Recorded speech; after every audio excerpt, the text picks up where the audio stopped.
నమస్కారం star TV news కి స్వాగతం ముందుగా ముఖ్యాంశాలు ఇండియన్ మెడికల్ అసోసియేషన్ ఆధ్వర్యంలో శాంతియుత ర్యాలీ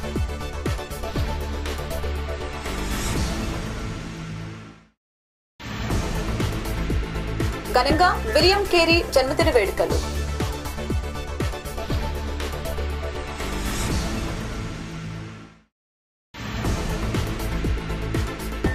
వరలక్ష్మి వ్రతం సందర్భంగా మహిళలకి వాయినాలు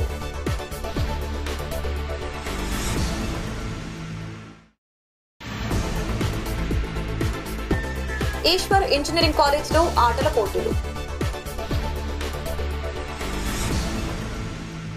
పల్నాడు జిల్లా నర్సరావుపేట స్థానిక డాక్టర్ బిఆర్ అంబేద్కర్ స్టాచ్యూ వద్ద నుంచి జిల్లా కలెక్టర్ కార్యాలయం వరకు ఇండియన్ మెడికల్ అసోసియేషన్ వారి శాంతియుత ర్యాలీ నిర్వహించారు. అనంతరం జిల్లా కలెక్టరేట్ కార్యాలయం జాయింట్ కలెక్టర్ మరియు అడిషనల్ ఎస్పీకి మెమోరాండం అందజేసిన ఇండియన్ మెడికల్ అసోసియేషన్ సభ్యులు. Indian medical association president N Prakash Rao MBBS MD మాట్లాడుతూ గడిచిన కొన్ని రోజుల క్రితం జరిగిన కలకత్తా మెడికల్ కాలేజీలో ట్రైనీ డాక్టర్ పై జరిగిన అమానుష్యమైన హత్య దేశవ్యాప్తంగా వైద్యులు మరియు వైద్య సిబ్బందిపై జరుగుతున్న దాడులకు నిరసనగా ఈ ర్యాలీ నిర్వహించడం జరిగిందని తెలియజేశారు. ఈ కార్యక్రమంలో ఇండియన్ మెడికల్ అసోసియేషన్ నర్సరావుపేట డాక్టర్లు మరియు వైద్య విద్యార్థులు నర్సింగ్ స్టాఫ్ పాల్గొన్నారు.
సేఫ్ జోన్లుగా మెడికల్ కాలేజ్ సేఫ్ జోన్లుగా hospitals no duty no security no duty no security no duty we want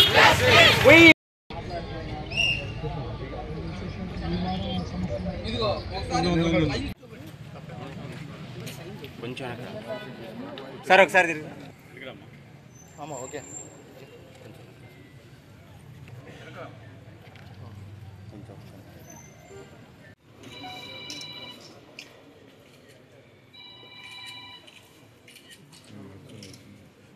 okay sir okay sir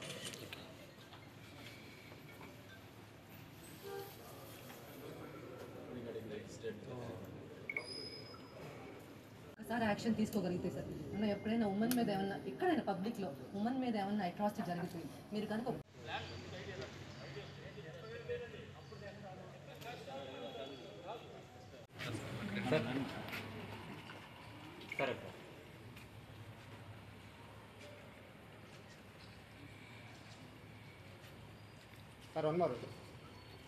Calcutta నగరంలో ఆగస్టు 9వ తారీఖు జరిగిన ఆర్జీ కర్ హాస్పిటల్లో ఒక పీజీ వైద్య విద్యార్థిని మీద జరిగిన అత్యాచారం, అలానే ఆ విద్యార్థిని చంపేయటం చాలా బాధాకరమైన విషయం. దీన్ని తీవ్రంగా ఖండిస్తూ నర్సరావుపేట ఐఎంఏ ఆధ్వర్యంలో ఈరోజు హాస్పిటల్ యాజమాన్యం, డాక్టర్సు, అట్లానే నర్సింగ్ స్టాఫ్ ప్రతి ఒక్కరం కూడా ఈరోజు విద్యార్థినికి సంఘీభావం తెలుపుతూ ఆమెకు శాంతి చేకూర్చాలని ఆ కుటుంబానికి ప్రగాఢ సానుభూతి తెలియజేస్తూ సంఘీభావం తెలియడానికి ఈ గొప్ప ర్యాలీ అంబేద్కర్ విగ్రహం నుంచి కలెక్టర్ ఆఫీస్ వరకు కూడా ఐఎంఏ నర్సరావుపేట ఆధ్వర్యంలో జరగటం సంతోషంగా ఉంది. ముఖ్యంగా ఈరోజు అంతా కూడా ఐఎంఏ అత్యవసర సేవలు తప్ప మిగిలిన వాటన్నిటికీ కూడా స్వస్తి పలికి రేపటి వరకు కూడా పూర్తిగా హాస్పిటల్స్ అన్నీ కూడా బంద్ చేసి ఈరోజు ఈ యొక్క అత్యాచారం చాలా దారుణంగా జరిగింది. ఒక డాక్టర్గా పనిచేస్తూ డ్యూటీలో ఉన్న వైద్య విద్యార్థినికి ఈరోజు ఒక సెక్యూరిటీ లేక చనిపోవటం, కావాలని దుండుగులు దాడి చేసి అత్యాచారం చేయటం చాలా ఖండించదగ్గ విషయం ఈ దేశ చరిత్రలో. ఈరోజు ముఖ్యంగా ఇక్కడ 3-4 విషయాలు చర్చించాలి. డ్యూటీలో ఉన్న ఒక వైద్య విద్యార్థినికి కనీస వసతులు కూడా కల్పించకపోవడం చాలా బాధాకరమైన విషయం. కనీసం ఒక నిద్రపోవడానికి, రెస్ట్ తీసుకోవడానికి ఒక రెస్ట్ రూమ్ కానీ, లేకపోతే ఒక డ్యూటీ రూమ్ కూడా లేకపోక ఆమె సెమినార్ హాల్లో నిద్రపోవడం అనేది చాలా బాధాకరమైన అంశం. మొట్టమొదట కనీస వసతులు ఈ ప్రభుత్వాలు కల్పించాలి అని చెప్పి ఈరోజు మేము కోరుతున్నాం. అలానే రెండోది, ఇవన్నీ కూడా సేఫ్ జోన్స్గా ప్రకటించాలి. వాళ్ళ హాస్పిటల్స్ కానీ, మెడికల్ కాలేజెస్ కానీ సేఫ్ జోన్గా ప్రకటించాలి. ఒకవైపు అత్యాచారం జరిగి వైద్య విద్యార్థిని చనిపోతే నిన్న ఆగస్టు 14వ తారీఖున మళ్ళీ అదే హాస్పిటల్లో దాదాపు 200 మంది దుండగులు పోయి దాడి చేసి హాస్పిటల్ని పగలగొట్టే కార్యక్రమం, అక్కడున్న సాక్ష్యాలని చెరిపివేసే కార్యక్రమం. అంటే ఒకవైపు ఈరోజు చనిపోయింది అని దేశమంతా కూడా బాధపడుతూ ఉంటే, మరొక వైపు దుండుగులు వెళ్ళి హాస్పిటల్ మీద దాడి చేసే కార్యక్రమం చాలా దారుణమైన అంశం. సో ఖచ్చితంగా ఇవన్నీ సేఫ్ జోన్ ఈరోజు ఏ రోజైతే ఎలా అయితే ఎయిర్పోర్ట్స్లో సెక్యూరిటీ కల్పిస్తున్నారో, సేఫ్ జోన్లుగా ప్రకటిస్తున్నారో, అదేవిధంగా హాస్పిటల్స్, మెడికల్ కాలేజెస్ ఈరోజు ఏదైతే ప్రజలతో ఈరోజు సత్సంబంధాలు ఉండే హాస్పిటల్స్ అన్ని ట్రీట్ చేస్తున్నారో వాటన్నిటికీ కూడా వీలైతే సెంట్రల్ సెక్యూరిటీ ఫోర్స్ మెడికల్ కాలేజ్కి, హాస్పిటల్స్కి ప్రొవైడ్ చేయాలని చెప్పి ఈరోజు మేము డిమాండ్ చేస్తున్నాం. అట్లానే ఎవరైతే దోషులు ఉన్నారో సిబిఐ ఎంక్వైరీ వేగవంతంగా ఫినిష్ చేసి నడి రోడ్డు మీద వీళ్ళని కాల్చివేస్తేనే ఎవరు రెండోసారి ఇలాంటి సంఘటనలు జరగకుండా ఉంటాయి. ఖచ్చితంగా దీని మీద నరేంద్ర మోడీ గారు చర్యలు తీసుకోవాలి. ప్రధానమంత్రిగా, రాష్ట్రపతిగా ఇమీడియట్గా షూట్ ఎట్ సైట్ ఆర్డర్స్ ఇచ్చి వాళ్ళని దోషుల్ని శిక్షిస్తే తప్పకుండా రెండో ఇన్సిడెంట్ జరగకుండా ఈరోజు ఒక మంచి వార్నింగ్ ఇచ్చినట్టు ఉంటుందని చెప్పి భావిస్తూ ఈ కార్యక్రమంలో పాల్గొన్న ప్రతి ఒక్క డాక్టర్లకి, నర్సరావుపేట ఐఎంఏ ప్రెసిడెంట్ నాగవత్ ప్రకాష్ గారికి, సెక్రటరీ పాలూరు శ్రీనివాసరెడ్డి గారికి, ఐఎంఏ మెంబర్స్ అందరికీ, డాక్టర్స్ అందరికీ, స్టాఫ్కి, మీడియా సోదరులందరికీ కూడా కృతజ్ఞతలు తెలుపుకుంటూ సెలవు తీసుకుంటాం. జనరల్ హాస్పిటల్లో జరిగినటువంటి అతి అవమానమైన సంఘటనని అందరికీ తెలిసింది. ఇప్పుడు దానికి సంబంధించి మేమందరం ఖండిస్తూ దానికి న్యాయం జరగాలి, సత్వర న్యాయం జరగాలని మా తరపున ఆల్ ఇండియా ఐఎంఏ తరపున వాళ్ళు తీసుకున్న నిర్ణయానికి ఈరోజు మేమందరం వైద్య సేవలు బంద్ చేసి ఓన్లీ ఎమర్జెన్సీస్ మాత్రమే కంటిన్యూ చేస్తూ ఓపీడీ సేవలను నిలిపివేస్తూ మేమందరం ఈ ప్రదర్శనని జనంలో ఒక అవేర్నెస్ తీసుకురావాలి. ఏం జరుగుతుంది, ఆడవాళ్ళకి ఇంకా ఇన్ని సంవత్సరాలు స్వాతంత్రం వచ్చిన తర్వాత కూడా ఆడవాళ్ళు సరైన ప్రొటెక్షన్ లేక ఇబ్బంది పడే పరిస్థితి వచ్చింది. మన వంతుగా మనం కూడా ఇటు గురించి ఆలోచించి నిర్ణయాలు తీసుకోవాలి, వాళ్ళందరిలో అవేర్నెస్ రావాలనే ఉద్దేశంతో ఈరోజు ఈ ప్రొసెషన్ తీసి కలెక్టర్ గారికి మెమరాండం ఇవ్వడానికి వచ్చాము. దీనికి సహకరించినటువంటి మా తోటి మిత్రులకు, మీడియా మిత్రులకు అందరికీ నా ధన్యవాదాలు. ఇప్పుడు మా కొలీగ్స్ మాట్లాడుతూ చాలా ఎమర్జెన్సీగా న్యాయం జరగాలని కోరుకోవడం చాలా సమంజసమైనదే. బట్ మన రాజకీయ నాయకులు చాలా కుసంస్కారులు.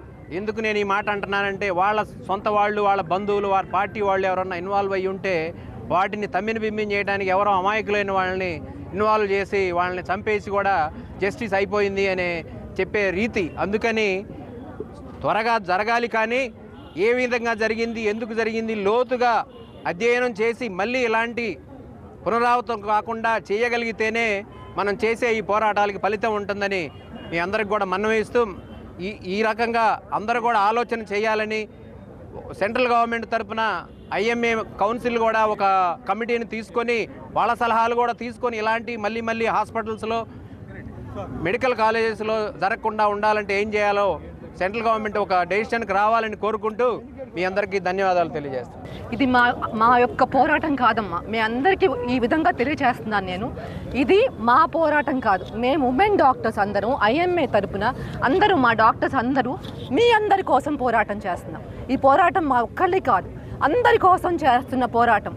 7th 8th ఇన్సిడెంట్ అయిందండి. Today is 17th. 17 రోజులు మన ఇండిపెండెన్స్ డే కూడా అయిపోయింది. మహాత్మా గాంధీ మాటలని మనం 78 సంవత్సరాలు అయినా కూడా నిజం చేసుకోలేకపోతున్నాం. అర్ధరాత్రి కాదు, పగలపూట కూడా లేడీకి సేఫ్టీ లేకుండా పోయిందండి. మేము అడుగుతుంది 4 పాయింట్స్. ఒకటి, అందరూ దాన్ని సోషల్ మీడియాలో స్ప్రెడ్ చేస్తున్నారు, ఇట్లా అయింది నిర్భయ అంటున్నారు, రేపు 4 years చైల్డ్ అంటున్నారు, రేపు 5 years చైల్డ్ అంటున్నారు, 60 years ఉమెన్ అంటున్నారు, 20 years అంటున్నారు. ఇవన్నీ మాకు కాదండి. వీ వాంట్ గట్టిగా చట్టాలు తేవాలండి. ఇప్పుడు 10 రోజులు అయింది. What has the government taken the action? మాకు irrespective the politicians, we don't bother about the politicians. As a women doctor, as a women, it's my responsibility, our responsibility as a doctor to do something to the society. అందరూ involve అయితేనే ఇట్లాంటి యాక్షన్స్ని రేపు మనందరి పిల్లలు, మనకి ఆడపిల్లలు ఉన్నారు, మనకి తల్లులు ఉన్నారు, మనకి చెల్లెలు ఉన్నారు, వీళ్ళందరికీ ఎట్లా ప్రొటెక్షన్ ఇస్తామని మనం ఏం ధైర్యం చెప్పి బయటకు పంపిస్తాం? ఒక్కటి సార్, ఒక్కసారి గవర్నమెంట్ హాస్పిటల్స్కి వెళ్ళి మీరు డ్యూటీ రూమ్స్ కూడా చూడండి sir. Doctors rooms 25 years back ఎట్లా ఉన్నాయో ఇప్పుడు కూడా అట్లా ఉంది. ఒక ఫ్యాన్ ఉండదు సార్, ఒక రెస్ట్ రూమ్ ఉండదు సార్. 36 hours వర్క్ చేస్తారు. ఒక్కసారి సార్ మీ అందరికి నా రిక్వెస్ట్, మీరు ఒక్కసారి వెళ్ళి గవర్నమెంట్ హాస్పిటల్స్ ప్రెమిసెస్ని చూడండి. You will understand the difficulty of doctors side నుంచి ఎవరు మాట్లాడేవాళ్ళు లేరు సార్. మేమందరం చాలా కష్టపడి చదువుకునే వాళ్ళమే. కానీ government hospital, any government hospital sir, go to the government hospitals చూడండి సార్. ఒకసారి వాళ్ళు 36 hours ఒక యానిమల్స్లా పనిచేయిస్తారు sir. But they don't have a rest room, తినడానికి ప్లేస్ ఉంటుంది. ఒక్కసారి మీరు చూసారంటే మళ్ళీ అసలు మీరు రారు. వాట్ ఈస్ ఇట్స్ ప్రొఫెషన్ అన్న టైప్లో మీరు ఉంటుంది. నేను ఒక్కటే అడుగుతున్నాను గవర్నమెంట్, 6th 7th 8th అయింది. What is the immediate action? చట్టాలు తండి, గట్టి చట్టాలు తండి. ఇంకోసారి మళ్ళీ మేము రోడ్ల మీదకి వచ్చి నిర్భయ అభయ అనుకుంటా పేర్లు పెట్టి తిరగడం కాదండి. Something strict action should be taken by any politician who is running the government, irrespective of any political parties. This we are doing for the women. అప్పుడు అలా అడగండి, మాకు ఓటైమని అడగండి. హౌ ఉమెన్ కోసం ఏ ప్రొటెక్షన్ ఇవ్వకుండా అయిపోయిన తర్వాత కంపెన్సేషన్లు ఇస్తాము, రోడ్ల మీదకి వచ్చి ఫైట్ చేయండి. ఇదా మేము 23rd మహాత్మా గాంధీ వచ్చిన దగ్గర నుంచి పోరాటం చేస్తూనే ఉన్నాం, స్వతంత్రం వచ్చిన దగ్గర నుంచి పోరాటం చేస్తూనే ఉన్నాం. What is this? So thank you for that. మనందరికీ తెలుసు, ఆగస్టు 9న ఆర్జీ కార్ మెడికల్ కాలేజ్లో జరిగిన సంఘటన యావత్ దేశాన్నే కుదిపేసింది.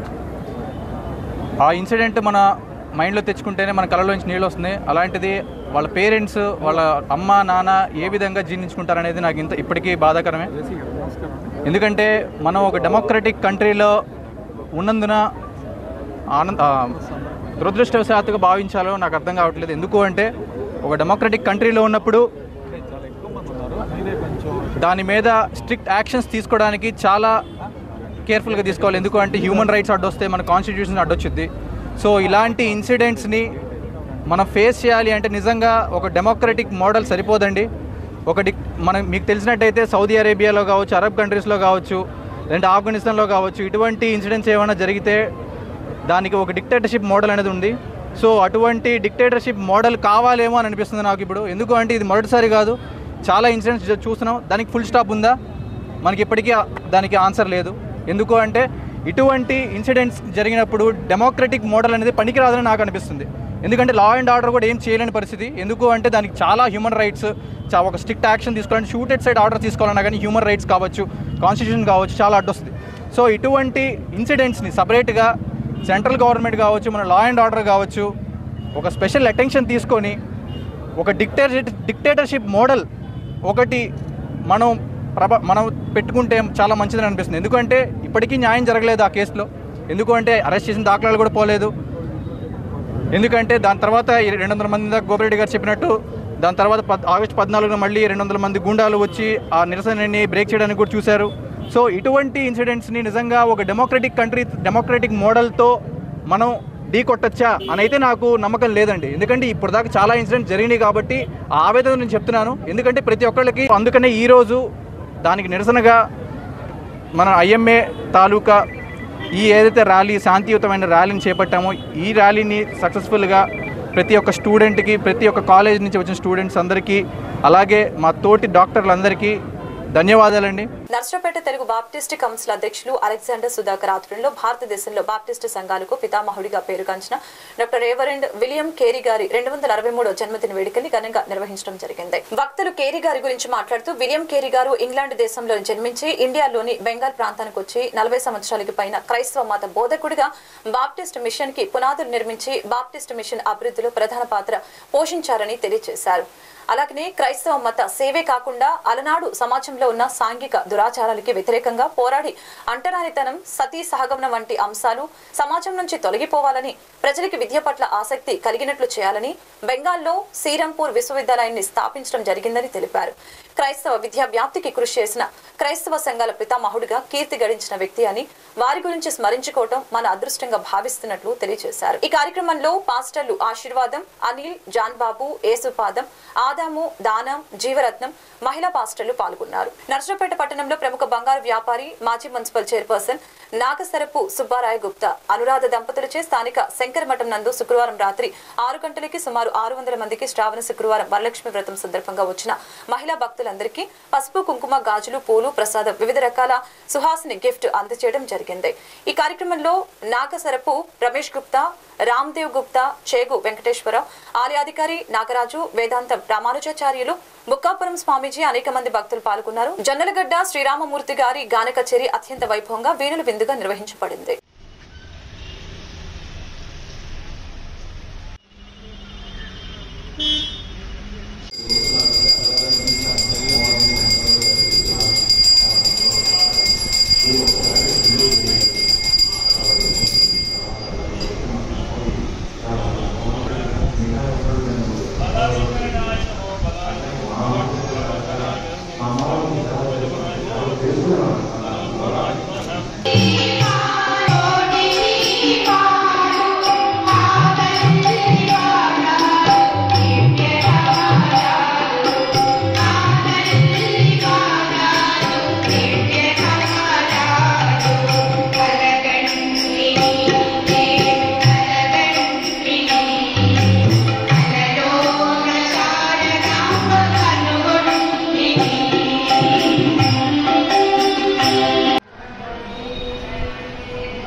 ఈరోజు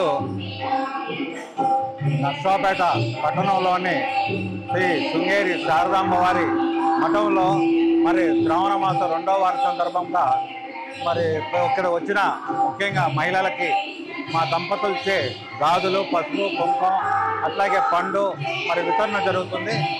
ఈ కార్యక్రమం సుమారు 20 సంవత్సరాల నుంచి కూడా మా కుటుంబ సభ్యులు, నేను, నా భార్య అనురాధ, నా కుమారులు రూపేష్ గుప్తా, లిఖిత, మరి రెండో కుమారుడు రామ్దేవ్ గుప్తా, తేజస్వితో ఈ కార్యక్రమాన్ని కూడా అత్యంత వైభవంగా జరుగుతుంది. ఎందుకంటే ముఖ్యంగా మాకు విలవేలుపు శ్రీ పట్టాభిరామ స్వామి గారు, అట్లాగే శారదాంబ గారు కూడా మా ఇలవేలుపు. ఎందుకంటే మా సంస్థలన్నీ కూడా షాపు కానివ్వండి, సినిమాలు కానీ, ఫంక్షన్ హాల్ అన్నీ కూడా శారదాంబ వారు పెడతాం. ఎందుకంటే ప్రజలకు ముఖ్యంగా తెలిపేది ఏంటంటే మన శారదాంబ వారు చాలా విశేషం గల మహిమ గల అమ్మవారు. వారిని కనుక మనం పూజించుకుంటే మరి మనం కోరిన కోరికలన్నీ కూడా తీరుతాయి. అట్లాగే ఈ శ్రావణ మాసం మరి మహిళలకు కూడా ప్రత్యేకంగా విశేషమైన మరి నెల కాబట్టి ప్రతి ఒక్కరు కూడా అమ్మవారిని కొలుచుకొని ఆయురారోగ్యాలు పొందాలని కోరుతున్నాం. అట్లాగే మాకు ఈ శృంగేరి శంకర మఠంని మన మేనేజర్ ధర్మకర్త గారు మరి నాగరాజు గారు కూడా చాలా చక్కగా ఇక్కడికి వచ్చిన భక్తులకి అన్ని సౌకర్యాలు కూడా చేయడం జరుగుతుంది. ఈ 2వ వారం విశేషంగా ఏంటంటే మన నర్సాపేట అన్నమాచార్యులు జొన్నగడ్డ శ్రీరామూర్తి గారు భజన కార్యక్రమం, అట్లాగే మన అమ్మవారి భజన సంఘం, మరి అట్లాగే పాండురంగ స్వామి భజన సంఘం మహిళలచే ఈ కార్యక్రమం కూడా జరుగుతుంది. కాబట్టి ఇక్కడ వచ్చిన భక్తులకి మహిళలకు అందరికీ కూడా మరి అమ్మవారు ఆయురారోగ్యాలు ఇవ్వాలని ముఖ్యంగా కోరుకుంటున్నాం. ఆగస్టు 17, 18 తేదీలో నర్సరావుపేట ఈశ్వర్ ఇంజనీరింగ్ కాలేజ్ ఆవరణం నందు 650 విద్యార్థులతో మొదటి రోజు శనివారం ఉదయం 6:30 నుంచి పోటీలు ప్రారంభించబడ్డాయి. ప్రారంభోత్సవ కార్యక్రమంలో సభాధ్యక్షులు ఆచార్య గొల్లపల్లి నాగేశ్వరరావు, ప్రత్యేక ఆహ్వానితులుగా నాగసరపు సుబ్బారాయ్ గుప్తా, కపలవాయి విజయ్ కుమార్, షేక్ మీరావలి, కొత్త వెంకట రామకృష్ణ, కన్నా భాస్కర్ రావు, జిగురు ప్రతాప్ సింగ్ శాస్త్రి, మిర్యాల నాగప్రసాదరావు, స్వస్తిక్ పూర్ణ, దారా వెంకట నరసింహారావు, చేకు వెంకటేశ్వరరావు, షేక్ కరీ మొహిద్దీన్, షేక్ మస్తాన్ షరీఫ్, కోసనం జగదీషు, వేల నాగేశ్వరరావు, అబ్బూరి సత్యనారాయణ, చిరుమామిల గోపీకృష్ణ తదితర ప్రముఖులు ఈ కార్యక్రమంలో పాల్గొన్నారు. షటిల్, కబడ్డీ, యోగా, ఖోఖో, చదరంగం, వాలీబాల్ మరియు వ్యక్తిగత పోటీలు నిర్వహించబడ్డాయి. రాష్ట్ర స్థాయిలో గెలుపొందిన విద్యార్థులకి నూతకి గ్రామంలో త్వరలో ఆంధ్రప్రదేశ్, కర్ణాటక, తెలంగాణ రాష్ట్రాలకు సంబంధించిన వారికి పోటీలు నిర్వహించబడతాయని తెలియజేశారు. ఈ కార్యక్రమంలో చక్రవర్తి, కేఆర్కే సత్యనారాయణ, కృష్ణమోహన్ తదితరులు నిర్వహిస్తున్నారు. 60 మంది పీఈటీలు పాల్గొన్నారు. రొంపిచెల్ల మండలం రొంపిచెల్ల గ్రామం నందు ఎస్ఆర్సీ ఎంపీపీ స్కూల్ నందు ఎస్పీఐసి మరియు గ్రీన్ స్టార్ కంపెనీ వారు పాఠశాలలోని పిల్లలకి బ్యాగులు మరియు నోట్ పుస్తకాలని పంపిణీ చేయడం జరిగింది.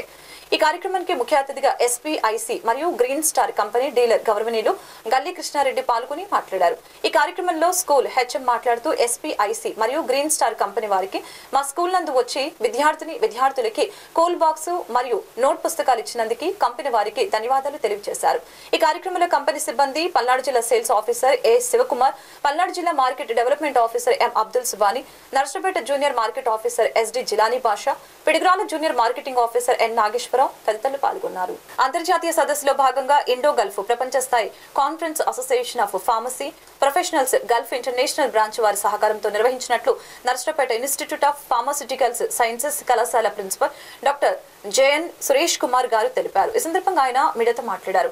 సమాజ ఆరోగ్య పరిరక్షణలో ఆర్టిఫిషియల్ ఇంటెలిజెన్స్ యొక్క ప్రాధాన్యత మరియు నూతన టెక్నాలజీ యొక్క వినియోగంపై అవగాహన పెంపొందించే ఉద్దేశంతో ప్రపంచ స్థాయి సదస్సును నిర్వహించడం జరిగిందని తెలియజేశారు. ఈ కార్యక్రమానికి ముఖ్య అతిథిగా విచ్చేసిన శ్రీమతి డి సునీత గారు, నర్సరావుపేట డ్రగ్ ఇన్స్పెక్టర్ పల్నాడు జిల్లా మాట్లాడుతూ నూతన ఆవిష్కరణపై విజ్ఞానం పెంపొందించుకోవడం ద్వారా సమాజానికి ఆరోగ్య ప్రదాతలుగా మారవచ్చని తెలియజేశారు. అలాగే ప్రపంచ ప్రజా శ్రేయస్సుని పరిరక్షించేలా నూతన ఆవిష్కరణలు దోహదపడతాయని అన్నారు. ఇటీవల ప్రవేశపెట్టిన ఫార్మసీ రంగంలో నూతన ఆవిష్కరణలకి ఉదాహరణతో పవర్ పాయింట్ ప్రెజెంటేషన్ ద్వారా విద్యార్థులకి వివరించడం జరిగింది. ఈ సందర్భంగా కళాశాల చైర్మన్ శ్రీ మిట్టపల్లి కోటేశ్వరరావు గారు మాట్లాడారు. ప్రతి విద్యార్థి తమ నైపుణ్యాన్ని పెంపొందించుకోవాలని, ప్రపంచ స్థాయి విజ్ఞానాన్ని పెంపొందించుకోవాలని కోరటం జరిగింది. ఈ సదస్సుకి మరొక అతిథిగా విచ్చేసిన డాక్టర్ కేఎన్ వి రావు మాట్లాడుతూ పరిశోధన ద్వారా త్వరితగతిన వ్యాధి నిర్ధారణ చేయడం ద్వారా ప్రజా జీవితాన్ని మెరుగుపరచవచ్చని ఆర్టిఫిషియల్ టెక్నాలజీ ఆవిష్కరణ పవర్ పాయింట్ ప్రెజెంటేషన్ ద్వారా వివరించారు. ఈ సదస్సుకి వివిధ కళాశాలలకు చెందిన ప్రిన్సిపల్స్ మరియు అధ్యాపకులు doctor NSK Prasadarao, doctor Ravishankar, doctor Yesupadam, Sheikh Abdul Basha గారు పాల్గొని పవర్ పాయింట్ ప్రెజెంటేషన్ ద్వారా నూతన ఆవిష్కరణని నిర్వహించడం జరిగింది. ఈ సందర్భంగా కళాశాలలో వివిధ కళాశాలల విద్యార్థులు పోస్టర్ ప్రెజెంటేషన్ నిర్వహించి ఉత్తమ ప్రతిభ కనపరిచిన విద్యార్థులకి బహుమతుల్ని ప్రదర్శించడం జరిగింది. అనంతరం అతిథుల్ని సత్కరించారు. ఈ సదస్సుని డాక్టర్ రాఘవేంద్ర గుండా, వి స్వాతి, పిపి లాజర్, ఎం రామకృష్ణ, డాక్టర్ బి సత్యప్రసాద్, ఎం రమ్యతేజ మరియు అధ్యాపక సిబ్బంది, కోఆర్డినేటర్ పాల్గొన్నారు. ఈ సదస్సుకి వివిధ కళాశాలలకు చెందిన అధ్యాపకులు, విద్యార్థులు పెద్ద ఎత్తున పాల్గొన్నారు. ఈరోజు మన నర్సరావుపేట కాలేజ్ ఆఫ్ ఫార్మసీలో ఇండో గల్ఫ్ కాన్ఫరెన్స్ జరగడం అనేది చాలా అదృష్టం. ఎందుకంటే ఇంటీరియర్ ప్లేసెస్లో ఇట్లాంటి మంచి అంటే దేశ విదేశాలతోటి ఇండో యుఎస్కి ఇంతకుముందు మనకు చెప్పారు. ఇండో యుఎస్ కాన్ఫరెన్స్ చాలా ఎలా ఒక ఇండో మలేషియా నాకు 5-6 జరిపారు. ఇట్లా ఇక్కడ చదువుతున్న స్టూడెంట్స్కి ఒక మంచి అవకాశం, అన్ని రకాల అవకాశాలని అందిపుచ్చుకోవడానికి ఎలా మనకి సంసిద్ధతగా ఉండాలన్నదానికి ఇటువంటి కాన్ఫరెన్స్ చాలా దోహదపడతాయి. చాలామంది లెక్చరర్స్ అంతా వచ్చారు, ప్రొఫెసర్స్ వచ్చారు. వాళ్ళందరి దగ్గర నుంచి ఇక్కడ స్టూడెంట్స్ చాలా బెనిఫిట్ పొందుతారని ఇటువంటి ప్రోగ్రామ్స్ ఆర్గనైజ్ చేసిన కాలేజ్ యాజమాన్యానికి అలాగే ప్రిన్సిపల్ గారికి మరియు స్టాఫ్కి అందరికీ నా తరపున అభినందనలు తెలియజేస్తున్నాను.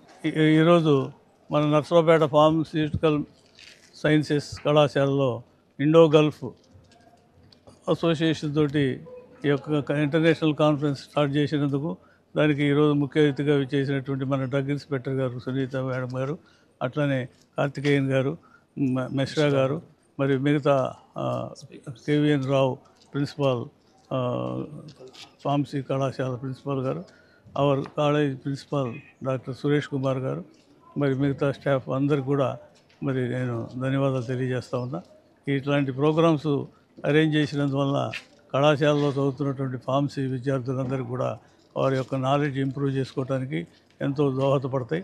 అందులో ఎస్పెషల్లీ ఈ రోజున పెట్టినటువంటి సబ్జెక్ట్ కూడా మరి ఆర్టిఫిషియల్ ఇంటెలిజెన్స్ మీద ఫార్మస్యూటికల్ సైన్సెస్లో తీసుకోవాల్సినటువంటి కార్యక్రమాలన్నీ కూడా మరి దాని ద్వారా మరి లేటెస్ట్ ట్రెండ్స్ కూడా తెలియజేయడం జరుగుతుంది. ఇవన్నీ కూడా విద్యార్థినికి చాలా మరి వాళ్ళ కెరీర్లో చాలా ఉపయోగం జరుగుతుందని, ఇట్లాంటి ప్రోగ్రామ్స్లో అందరూ విద్యార్థులు ఫార్మసీ వాళ్ళు పార్టిసిపేట్ చేసినట్లయితే వారి యొక్క నాలెడ్జ్ ఇంప్రూవ్ చేసుకోవడానికి మరి ఇతోధికంగా ఉపయోగపడుతుందని తెలియజేస్తూ ఈ యొక్క కార్యక్రమం మా కళాశాలలో స్టార్ట్ చేసి ఈ ప్రోగ్రాం కండక్ట్ చేసినందుకు మరొకసారి మా కళాశాల ప్రిన్సిపాల్ స్టాఫ్ అందరిని కూడా నేను అభినందిస్తున్నాను. Thank you very much. నమస్తే అండి. ఈ రోజున నర్సరావుపేట ఇన్స్టిట్యూట్ ఆఫ్ ఫార్మస్యూటికల్ సైన్సెస్లో 8వ ఇండో గల్ఫ్ ఇంటర్నేషనల్ కాన్ఫరెన్స్ అనేది జరుపుతున్నాము. దీన్ని association of pharmacy professionals Gulf international branch వాళ్ళ సౌజన్యంతో జరుపుతూ ఉన్నాం. దీనికి ఒక 3 రెప్యూటెడ్ స్పీకర్స్ని, ఒకళ్ళు గల్ఫ్ నుంచి, ఇద్దరు ఇండియాలో ఉన్న ప్రముఖ యూనివర్సిటీస్, వేల్స్ యూనివర్సిటీస్ నుంచి కానీ, ఒడిశా యూనివర్సిటీ, ఉత్కల్ యూనివర్సిటీ నుంచి కానీ వాళ్ళు రావడం జరిగింది.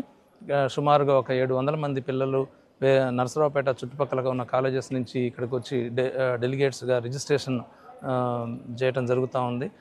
మాకు ఈ ప్రోగ్రాం ఇక్కడ కండక్ట్ చేస్తున్నందుకు ఇన్స్పైర్ అయ్యి ఒక 4-5 ట్రైనింగ్ ఇన్స్టిట్యూట్స్ కూడా వాళ్ళు మాతో కొలాబరేట్ అవ్వడానికి జరిగింది. ఒక 4 ఇన్స్టిట్యూట్స్ నుంచి మనం MOU కూడా సైన్ చేయడం జరిగింది. ఈ ప్రోగ్రామ్స్ రెగ్యులర్గా మేము నర్సరావుపేట ఇన్స్టిట్యూట్ ఆఫ్ ఫార్మస్యూటికల్ సైన్సెస్లో మా మేనేజ్మెంట్ వారి సౌజన్యంతో, వాళ్ళ సపోర్ట్ తోటి మేము ఇక్కడ రెగ్యులర్గా చేయడం జరుగుతుంది. ఒకటే దానికి కారణం, NIPS గ్రూప్ నుంచి ఏ స్టూడెంట్ బయటికి వెళ్ళినా కూడా నా ఎడ్యుకేషన్ ఒకటే కాకుండా ఆల్రౌండ్ పర్సనాలిటీ, అంటే భవిష్యత్తులో ఎటువంటి సిచ్యువేషన్ అయినా సరే ఫేస్ చేయడానికి రెడీగా ఉండేటట్లుగా మేము అన్ని రకాల స్టెప్స్ తీసుకుంటా ఉన్నాం. ఈ కార్యక్రమంలో నేను ఇంకొకటి కూడా చెప్పడానికి మా మేనేజ్మెంట్ తరఫు నుంచి పర్మిషన్ తీసుకుంటూ చెప్పాలనుకుంది ఏంటంటే, మా గ్రూప్ ఆఫ్ ఇన్స్టిట్యూషన్స్ మిట్టపల్లి గ్రూప్లో ఈ సంవత్సరంలో ఇంకొక కాలేజీ, ఫార్మసీ కాలేజ్ కూడా మొదలైంది. దాని పేరు శ్రీ మిట్టపల్లి ఫార్మసీ కాలేజ్. అది కూడా మా చైర్మన్ సార్ యొక్క సారథ్యంలో ఖచ్చితంగా చాలా మంచి హైట్స్కి చేరుతుందని చెప్పి అనుకుంటున్నాను. ఇలాంటి ప్రోగ్రామ్స్ ఇంకా చాలా జరుపుతాము. వచ్చిన ప్రెస్, మీడియా వాళ్ళకు కూడా ధన్యవాదాలు. Thank you very much. Narasaraopet పట్టణంలోని స్థానిక సింధు స్కూల్ బజార్లో కొత్త మాసు శ్రీనివాసరావు, రాజ్యలక్ష్మి దంపతుల గృహం నందు శ్రావణ మాసం వరలక్ష్మి వ్రతం గల 15 సంవత్సరాల నుంచి ఘనంగా నిర్వహిస్తున్నారని, 15 సంవత్సరాలు పూర్తి చేసుకున్న సందర్భంగా లలితా పారాయణం, కనకదార స్తోత్రం మహిళా భక్తులచే అంగరంగ వైభవంగా నిర్వహించారు. ఈ సందర్భంగా పేద వైశ్య విద్యార్థులకి 2000 రూపాయల ప్రోత్సాహకాలని అందజేశారు.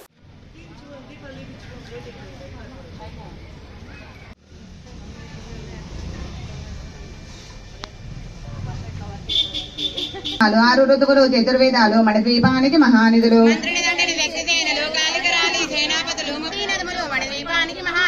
మానవ మాధవ దేవ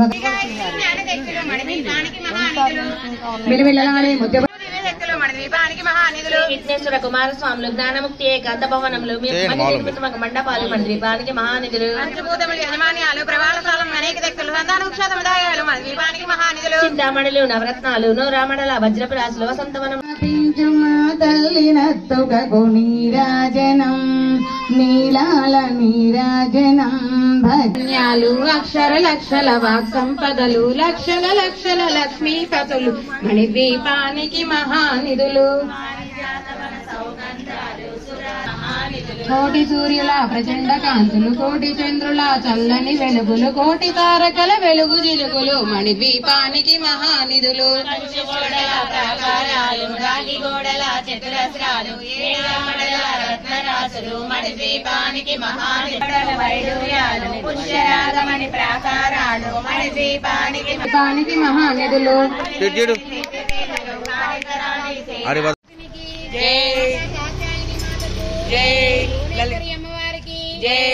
లలితామాతకు, అమ్మల గన్న ముగ్గురమ్మల మూల పుటమ్మకు.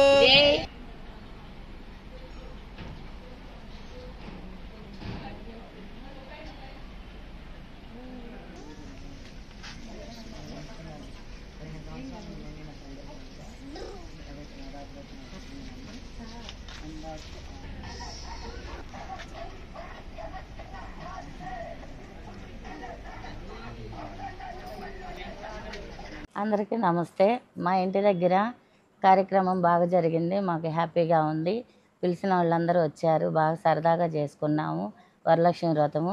ధన్యవాదాలు. శ్రీ గురుభ్యో నమః. శ్రీ మాత్రే నమః. బరంపేట సింధు స్కూల్ నందు కొత్త మాస రాజలక్ష్మి శ్రీనివాసరావు గారి గృహమునందు శ్రావణ మాస వరలక్ష్మి వ్రత సందర్భంగా 15 సంవత్సరములు నిండిన సందర్భముగా మహిళామణులచే లలిత, మణిదీప వర్ణన, కనకధారా స్తోత్రము, పూజా కార్యక్రమాలు నిర్వహించడం జరిగింది. 15 సంవత్సరములు నిండిన సందర్భంగా పేద విద్యార్థులకు 2000 రూపాయలు బహుకరించడం జరిగింది. ఈ కార్యక్రమంలో ప్రసూనాంబ, శిరీష, కుసుమ, లక్ష్మి, చైతన్య, సుహాసిని, నాగలక్ష్మి,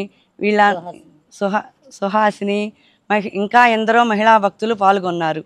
వీళ్ళందరికీ పేరు పేరున ధన్యవాదములు తెలియపరుస్తున్నాము. బొల్లు రాజేశ్వరి వర్ధంతి సందర్భంగా బొల్లు రాజేశ్వరి కృష్ణారావు చారిటబుల్ ట్రస్ట్ ఆధ్వర్యంలో పేద విద్యార్థులకి శనివారం ఆర్థిక సహాయం అందజేయడం జరిగింది.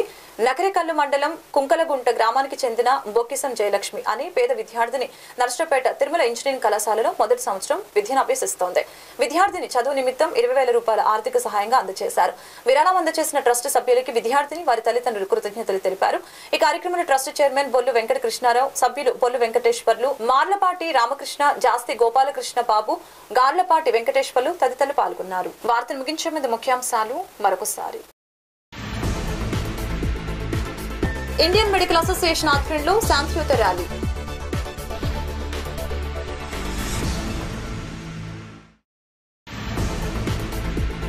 ఘనంగా విలియం కేరీ జన్మదిన వేడుకలు.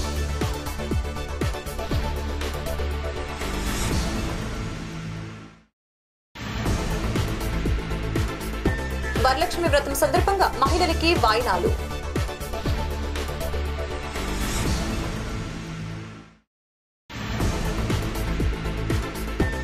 ఈశ్వర్ ఇంజనీరింగ్ కాలేజ్ లో ఆటల పోటీలు.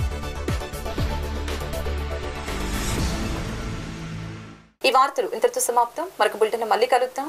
నమస్కారం.